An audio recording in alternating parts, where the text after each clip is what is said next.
La Chine tente d'endiguer le nouveau type de coronavirus qui continue de faire de nouvelles victimes. On ne sait pas encore tout de ce virus qui semble être parti d'un marché alimentaire dans la ville de Wuhan où sont recensés la grande majorité des cas. Il se transmettrait d'homme à homme par voie respiratoire et serait susceptible de muter. Des informations toujours au conditionnel. Faut-il redouter ce nouveau virus? Réponse de Bruno Lina, professeur de virologie. Il faut être prudent parce qu'on n'a pas forcément toutes les données.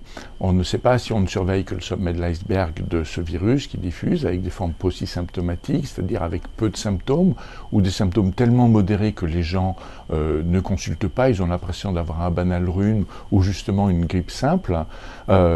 Et puis on voit aussi qu'en parallèle, on a d'autres virus respirateurs qui circulent, qui font des milliers de morts chaque hiver. Ce coronavirus en rappelle d'autres, plus agressifs encore.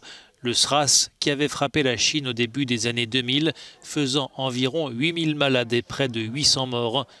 Ou encore le MERS, le coronavirus du syndrome respiratoire du Moyen-Orient, des virus qui ont toutefois permis à la communauté internationale de mieux se préparer à ce type d'épidémie.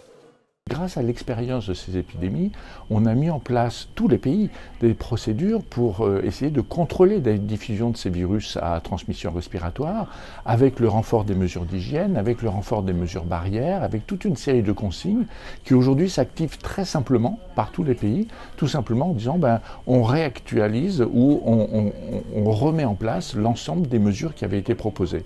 Et on voit que la réactivité finalement est beaucoup plus forte et en même temps, la compréhension de ce besoin par la population est aussi présente. Plusieurs pays occidentaux ont déjà mis en place des mesures de précaution, notamment dans les aéroports.